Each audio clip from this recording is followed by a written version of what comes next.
Tableau user group. Who's here for the first time? Oh, nice. We have a big crowd today. Welcome, welcome, very welcome.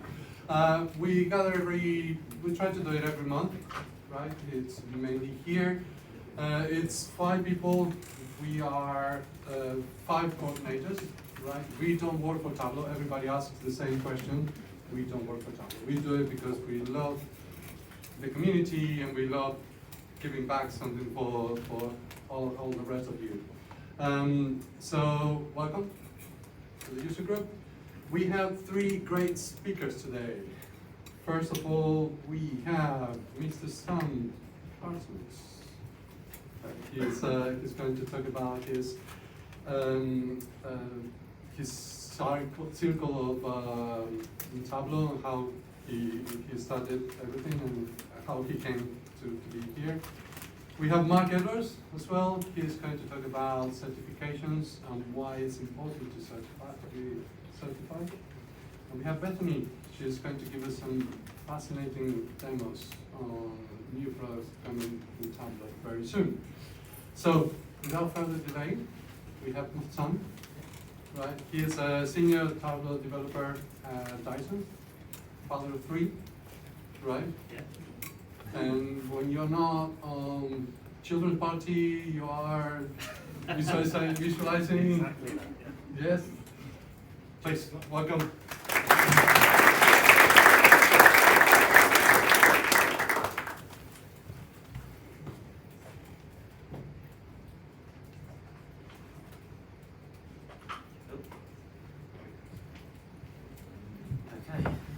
Thank you, Pablo, and thank you for inviting me over here. Thank you to Simon as well for the convoluted journey from the train station. I really enjoyed seeing that street about 4 times. So I'm well aware that a lot of people in the room have not met me before, so I'm going to start off with just giving you a little bit of information about myself. So the screen, I work for Dyson, so it's nice to see that we've got a couple of our products here being demonstrated to you all.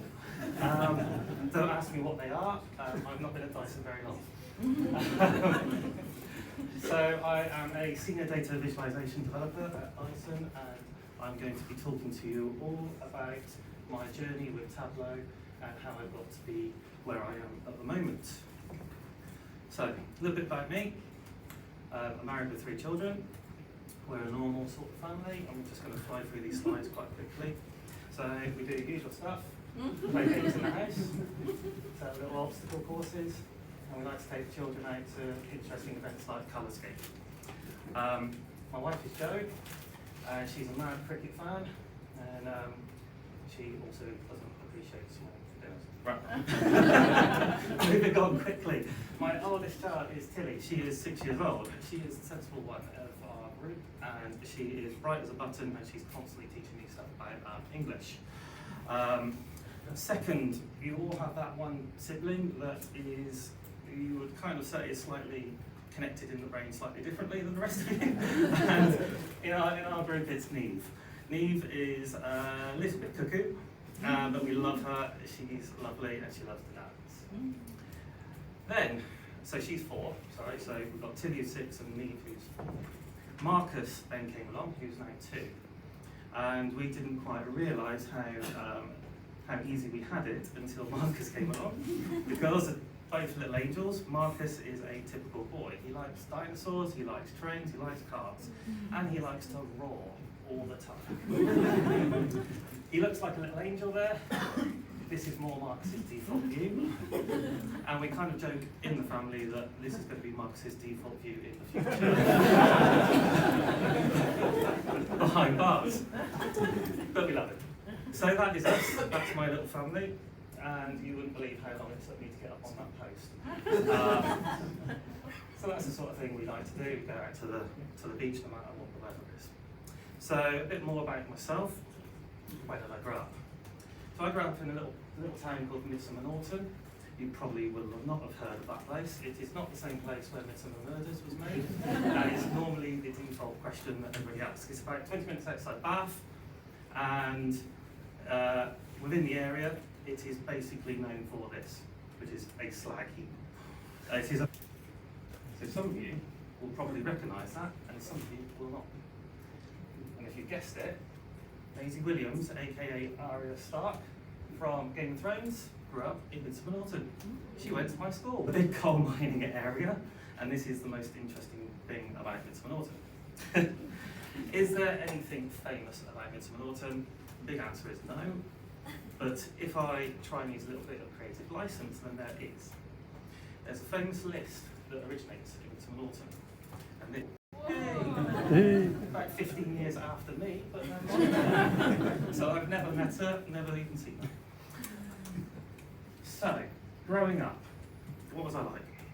I was a child that was just absolutely fascinated by art, design, constantly drawing, constantly going on holidays with pencil and paper, copying pictures that we're seeing in like our holiday cottages, paintings, doodling, cartoons, whatever. I was always drawing.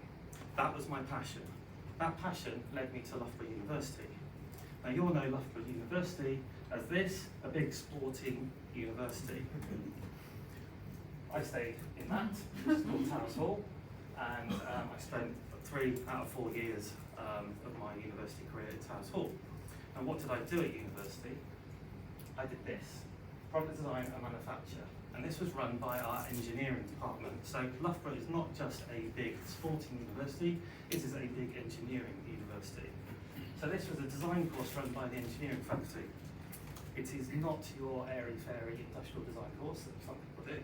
So because it is an engineering course, it is heavy on your maths and a lot of things such as thermodynamic equations, fluid flows, material stresses and strains. It's all the real detailed stuff that goes behind design. I loved it, it's great, apart from the maths.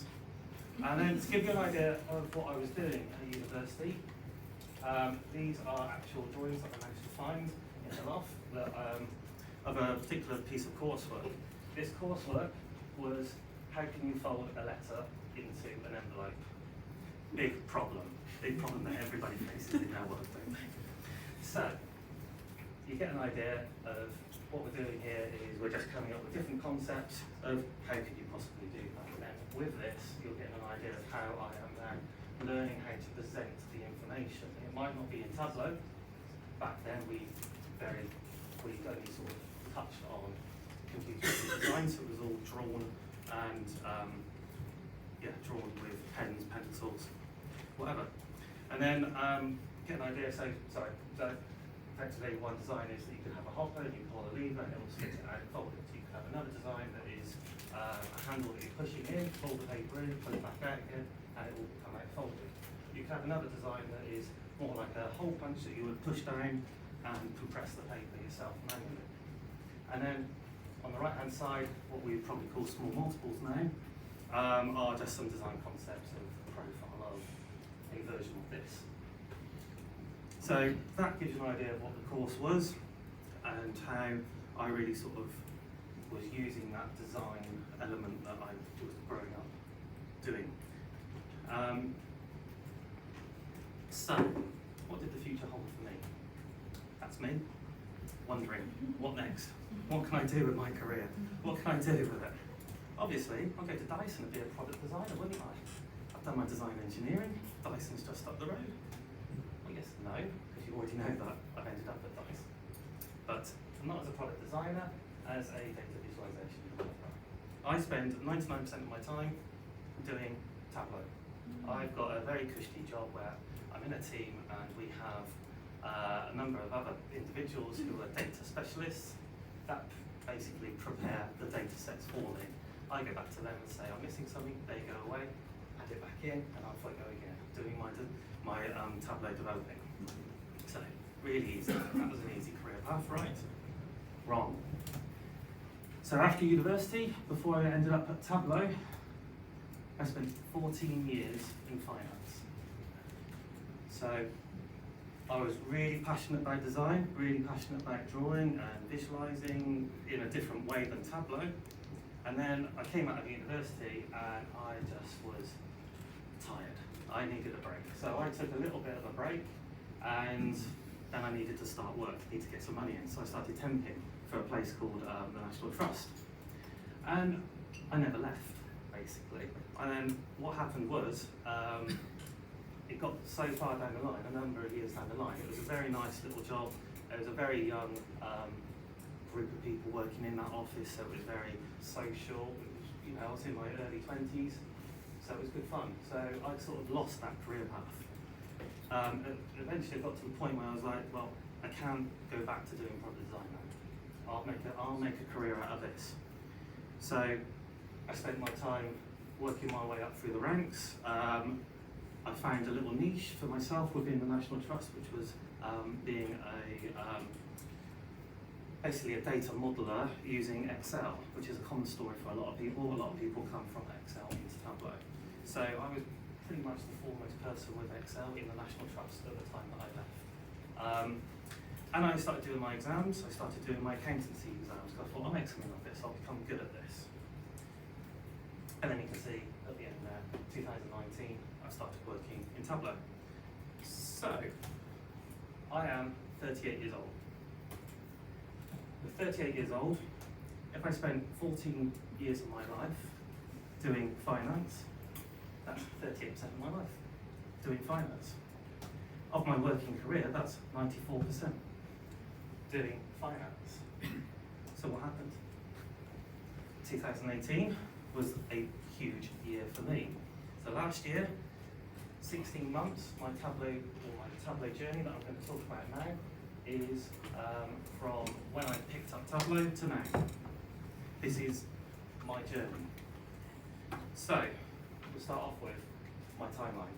I'll point out that yellow is the finance, time I was working in finance, just purely as using Excel in my day job, and then the pink is the Tableau timeline.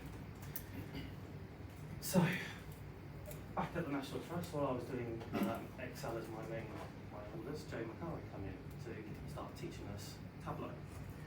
And with that, he was promoting things like Make Over Monday. So, March 18 was my very day job. We a person came into the National Trust and brought Tableau with them. I'd not even heard of Tableau at that point. As part of that, he brought in the data school, and the first viz that I published to Tableau Public, and this was it. This was a Makeover Monday, and it was on UK pets, or UK's favourite pets. So immediately, it looks a bit rubbish, but if you come from an Excel world, I've already done 3 things there that I've never done in Excel. I've done a word cloud, I've done a tree map, I've done a lollipop chart on my very first viz that I published.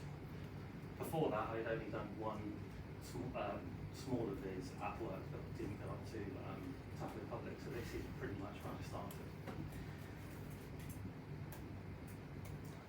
So, going forward, I was only ever doing any Tableau work in my evenings. My day job did not allow for any real time to do that.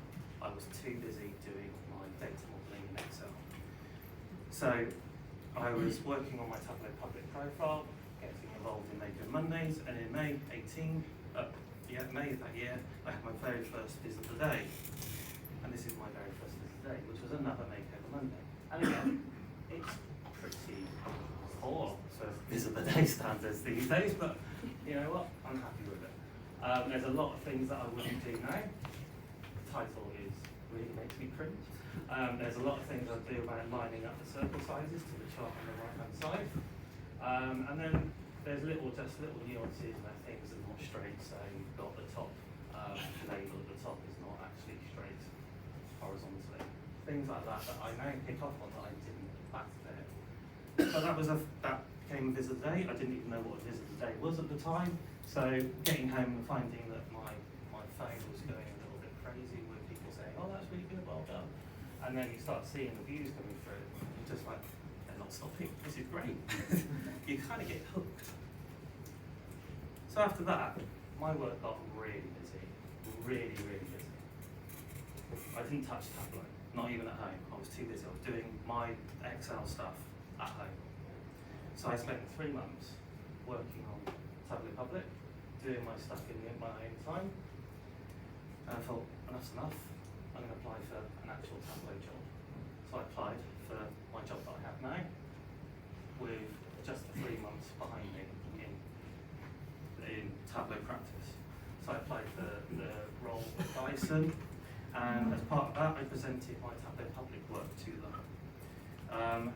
And this was the really sort of crux of it, is that apparently other candidates had nothing to show. I was able to show them what I can do on screen using my Tableau public profile. And I think that was the real sort of clincher for me. You can't really talk about visualization, you have to show people how you do it. And within 2 weeks of applying, I had the job offer and I accepted. Problem was I had a 3-month period, a waiting period with that role, with that current role, before I could actually start working at Dyson. Same month, I had my second visit of the day, and this was a personal project. It's not going to show up very well on the screen. So if people don't know me, I love rugby union. There's not an awful lot of cultured data sets out there for rugby union, so you have to sort of build them yourselves. I do that using Wikipedia or ESPN, and I built a big data set showing the full history of about 38 years of the rugby union, going back to about 1983. That was as far as the data went. And then I put it into a viz, and that was actually partway finished at the time that I presented my work to Dyson. So they only saw half of it within the interview. And I'm proud of it. It's, you know, it was really good. It's not the nicest thing to look at the moment, but you know, you improve, don't you? So that was my second visit of the day. So that was only, what, 4 months into using Tableau. Then what I was doing was I was trying to use my time between having that job offer and starting my 3 months to really sort of upskill myself. So come October, I had probably one of my first signature vizzes, which was this, which is a Viz for Social Good project. It was to do with the Kevin Richardson Foundation, and it was talking about the problems that lions are facing in Africa today. And this, when I published it, it got quite a good reaction from the community out on Twitter and so forth. And the reason for that is that lion in the middle. That lion in the middle is made from polygons, and how I actually made it was really time consuming, and I've learned a lot easier ways to make it since. But what I did with it was I drew it on paper as a normal lion, and I sketched over that, turning that into polygon shapes. But what I had to do with it was I had to make sure that there were 75 polygon shapes on each side of the lion. The reason for that is that above it, it says that there are only 15,000 wild lions remaining in Africa. So I wanted 150 shapes to represent those 15,000. I then scanned that into the computer, and then I used a well-known package called Paint to find out, Paint, to find out each coordinate of every single point on each polygon. So some of those polygons got 4 or 5 points on them, and I had to hover my mouse on them and then make note into Excel what that coordinate was for every single one. And then I had my data set that I could load into Tableau, and I could make it into a buffer. And then it was interactive, and there's some hidden facts about lions in there. So it was very time consuming, and then I then started tweaking it to try and make the lions sort of disappearing, and to show that they're in decline, and the sharks going out of it are talking about there's 26 countries that talking about the 26 countries that lions no longer exist in Africa. So they had this habitat range, which is now being reduced down to this, so they're obviously struggling. So that was a signature viz of mine, so I just wanted to show you that one. And then I started working with Dyson. I'm going to fly through this one quickly because this is just a personal project again, but one I'm proud of because it again was built using ESPN data for rugby, and there are a lot of rugby forums, and this has gone down really well with the rugby community. So I was visualising the current rugby season, through match dashboards, so you could select an individual match and you could visualise, see how which players performed well in that match and how that match panned out. Then it was a case of showing how individual players were performing across the season and how the individual teams were performing across the season. Now, this is a personal project. There's a lot of stuff in here that is probably not best practice with charts, but it was me just testing myself and me just playing because it was mine. I just shared it with the community and it went down particularly well. So things like the string charts down the bottom, you probably wouldn't want to do that. Visualising tri-scores, you probably want to put it in a bar chart. But it was me playing. Going forward, obviously I was at Dyson and I was doing Tableau 95% of my time at Dyson. So there was a lot of stuff going on at home where I was trying to progress some Dyson work. So I wasn't particularly producing a lot of vizzes around this time. Come the start of this year, I had my third visit of the day, and it's one that you might have seen, which is around Six Nations. So Simon invited me to, or Simon and James, invited me to guest host the Sports Viz Sunday. And so I guest hosted around Six Nations time, created a data set for everybody, and this was my viz. So at the time, the inspiration for this is looking at stuff on Pinterest, seeing what other people are doing using Illustrator or D3, and seeing can I recreate that using Tableau. And the way you read this radial is it goes clockwise from the top position round. Those are the years. I think there's 136 years of the history of the Six Nations, and then you've got bands. Bands representing different trophies that are won. And where you're seeing a shape rather than a dash, that's where a team has won that particular trophy. And within, outside of that, you've got some triangles there, and what they're doing is they are visualising periods of time where teams were successful. So what I did was I said, if a team had 3 championship wins within 5 years, then they would get a triangle against them. And so just to really quickly sort of show you, at the top here you've got Clive Woodward's team, his World Cup winning team. They've got a very small triangle because they kept messing up the championship before they won the World Cup. Then a lot of their team disbanded, and because they retired, they thought they reached the pinnacle of their careers. So then you've got France taking over, and they've had quite a successful period afterwards. Going on, so just to tell you that I can't present it because it's Dyson stuff, and they don't allow you to present stuff outside Dyson. But essentially, I produced a design framework. So I came into Dyson with the remit of building up my individual team's skill levels with their reporting. To do that, I produced a design framework which went beyond that. It was branding standards. It was a support document. It's a style guide. It's a huge document, about 60 pages long. It's very much built in the same sort of remit as the JLL version, and that is now gone globally around Dyson. So all the analytical teams are using what I told them is best practice. So I tried to enter IMViz in April, and I didn't get to publish it because I pulled it because I wasn't confident in the data. That's a snippet of it. It was a very long form dashboard with another 7 sections to it. And I wasn't confident in the data because when I was searching for the data, a lot of it was scientific papers that had a lot of caveats, and that made me nervous around trying to present that, so I called it and I didn't publish. So the following month was my first ever IMViz entry, and I came second in the global feeder, which was the agriculture. And that was my viz. I'm going to have to quickly fly through this because I'm running out of time. So essentially the top part of the viz was considering the geographic sort of nature of America. So you can see the Rockies. So I used Mapbox and an opaque map over the top of that to sort of line up where the crops were being grown compared to the geography. Second part of it, which I'm going to just flick through to some something a bit cooler, was the ability to dive into individual states, select violin plots that will highlight the states, and it will flow down.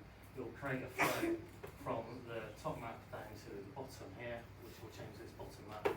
So you can get an idea of what's happening within the crops within the states on the violin plots and the individual counties, and then that takes the user down through to the bottom part of the visualization, which is delving into, well, which crops are they actually growing.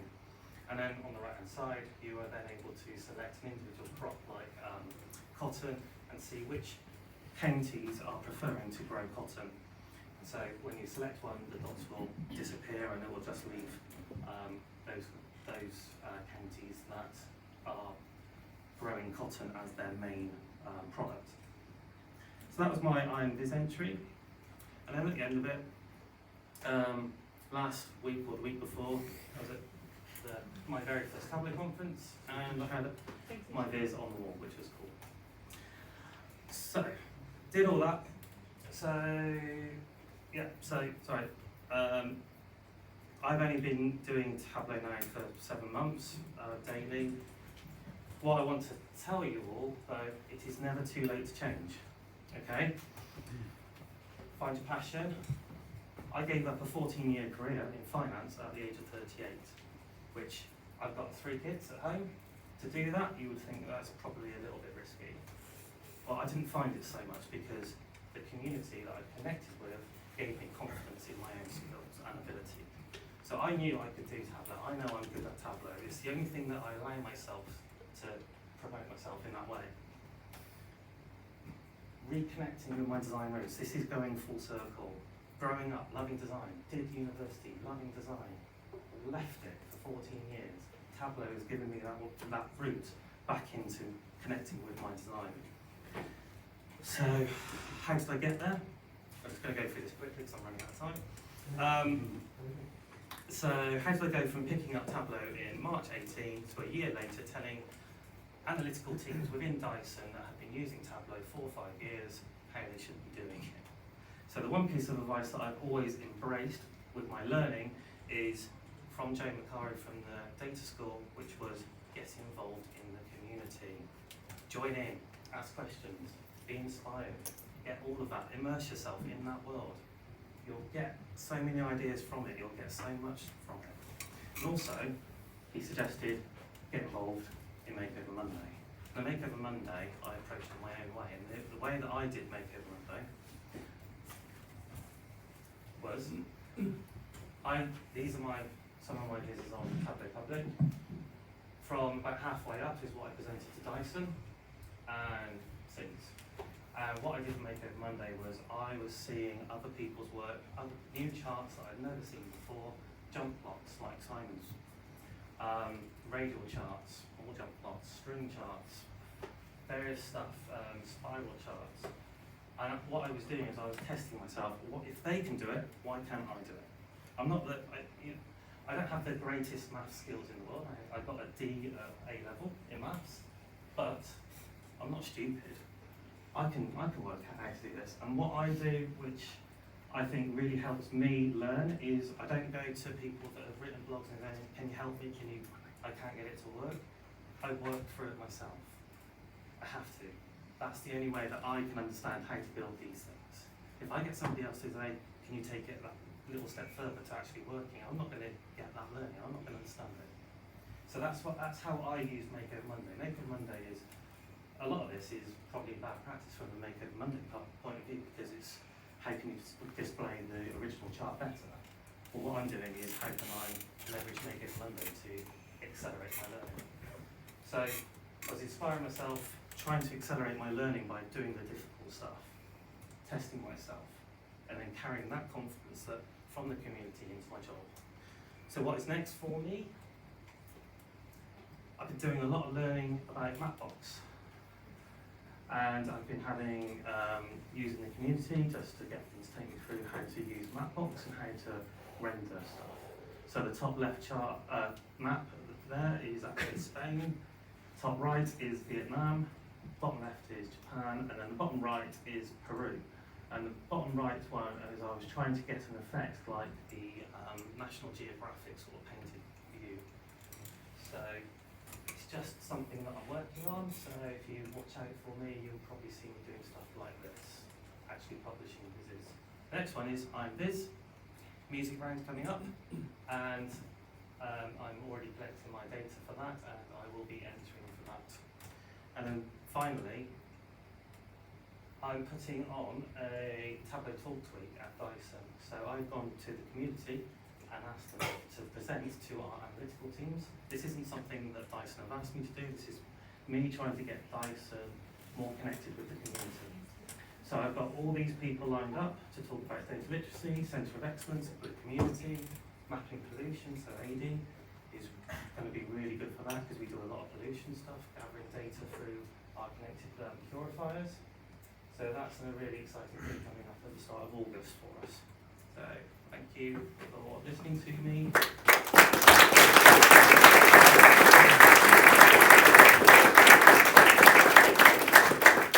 Just like last time, if you ask a question, you get a t-shirt. First person?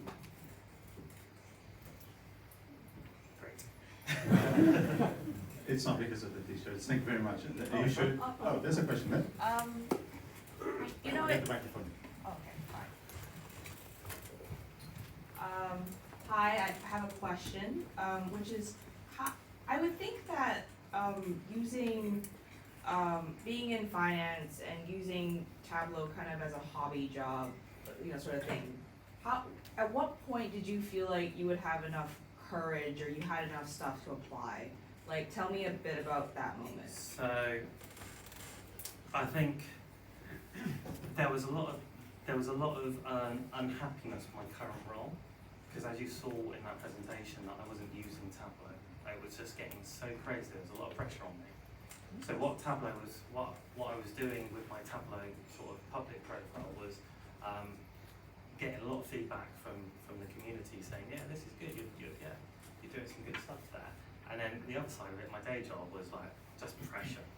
Come on, do more, we've got to do more, we're under pressure. I was like, I don't want this anymore. That sort of tipped me over the edge to take that plunge. But from an actual Tableau point of view, I had the 1 or 2 visit the days by that point, and I think that sort of tells you that, yeah, I probably can do this as a job. So that first visit of the day was really enlightening, but maybe I'm actually quite good at this. So I think that was it. There was the confidence from the community in that.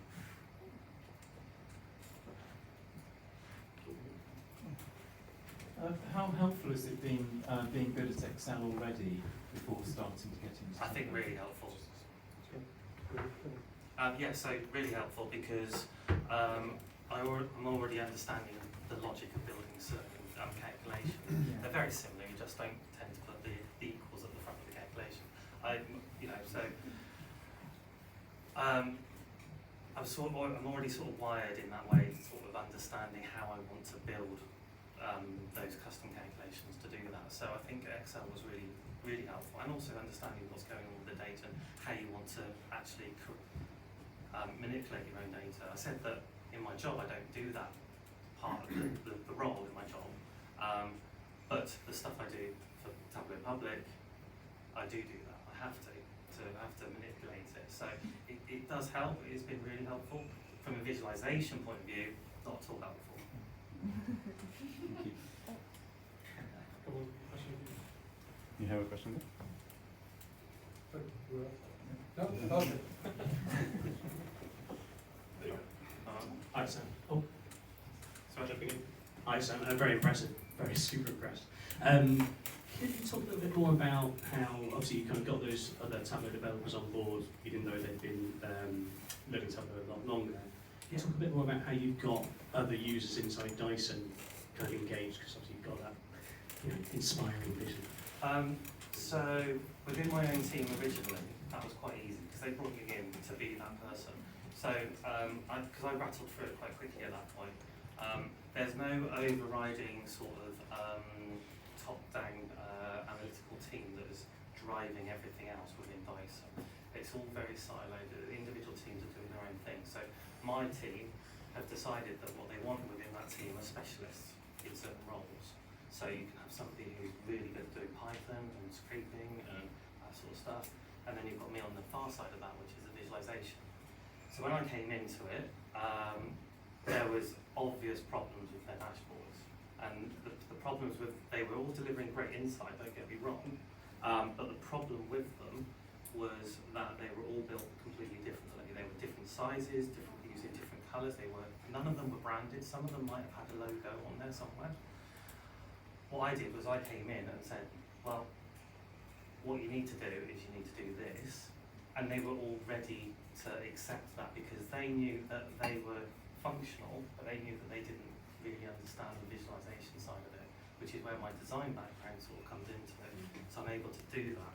And when I put together that framework that I briefly talked about, I presented that to all of our analytics teams quite early on in my Dyson career, and they were immediately like, yeah, we'll have that. Because it was built for our own individual team, but we was like, it's so good, we can't just keep it to ourselves, let's spread it around. So I think that's really sort of helped to sell it, because all the other teams I've seen have had the same issue where a lot of the dashboards, as the users say, are functional, they give the great insight, but they're not professional looking.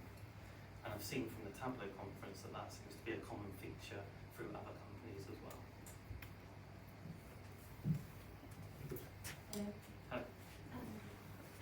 It sounds like in your own time that you do a lot of preparing data and finding the data and scraping it together. Yep.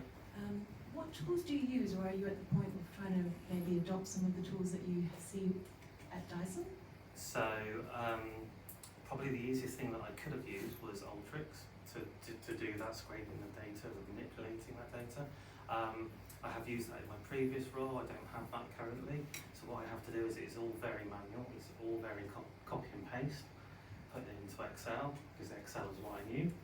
I don't have any other tools that allow me to do it. So I think again, that is a common thing that came out of the Tableau conference. If you were there and you watched the Klaus and Ludovic sort of presentation, or the Sports with Sunday where we're talking about what we do, a lot of the manipulation of data is that we're doing outside of our work environment is using Excel. Put in because it's an easy tool to use. It might not be great for visualizations, but it works for creating data. So nothing fancy, I'm afraid. Sometimes I do go to Lorna Eden, who you might know, to ask her to scrape something for me using Ultrix, but most of the time it's myself and it's copy and paste and it takes a lot of time, which is why I only really do it with the rugby stuff that I really enjoy doing. So, two final questions here on this side. Hi Sam.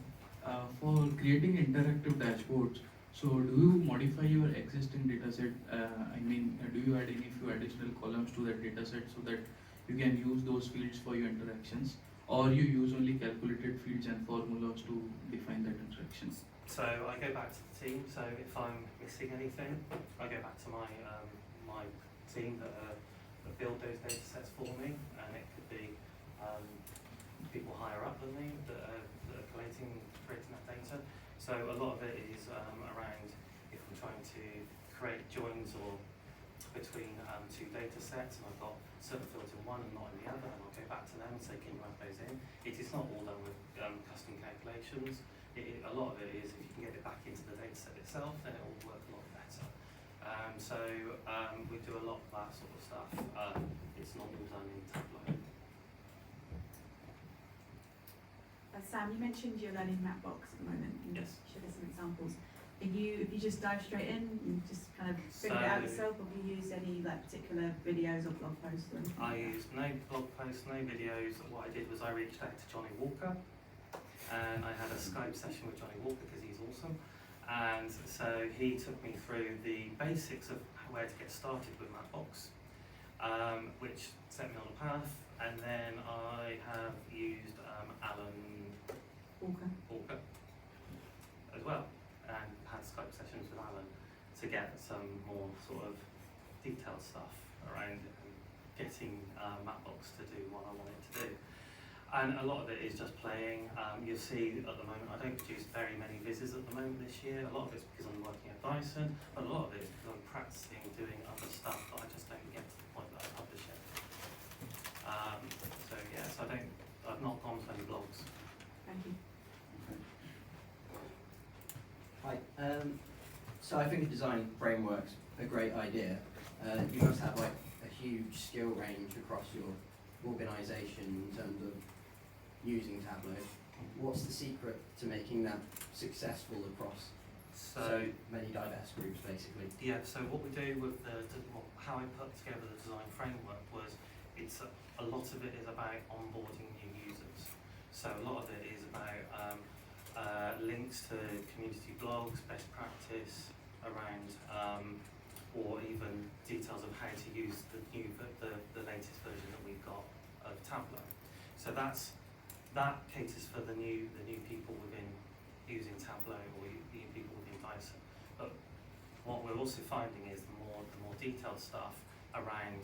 I said that we've embedded Andy Kriebel's Viz vocabulary in there. Dyson, you have to sort of understand, Dyson's quite inwardly facing.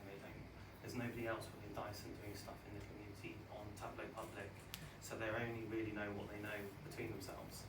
So when you start bringing in things like what Andy's produced with his vocabulary, where you've got all the different chart types, put that in there, they can reverse engineer those charts. They've got that there as inspiration. What I'm doing is I'm putting in what I know about best practice around design principles and how laying out dashboards and what good practices around that. And a lot of people within Dyson, within the Tableau space, don't consider it or haven't considered it to the extent. So there's a lot there for the more experienced people as well. So there's a whole wide-ranging of detail of information within that whole document that caters for everybody. We have time for one more question because I can smell pizzas outside. Hi, for the environmental business, where do you get your data from? So what the environmental based topics? So what at Dyson? No, like for the Tableau public ones. So your European feeder one. The European feeder one was supplied to us. So Tableau gave us that data set. It was a really tricky data set. It was crazy amount of columns to it and different measures to it. And I was lucky enough that somebody else within the community published a tweaked version where they had used Ultras to combine all the different files into one big data set. So I just took that and I ran with it. We were told within that IMV's round that we were not allowed to add to that data set. We just had to visualise that one data set. So that's kind of perfect for me because I just like to do the visualisation element of it. Thank you very much. Okay, thank you.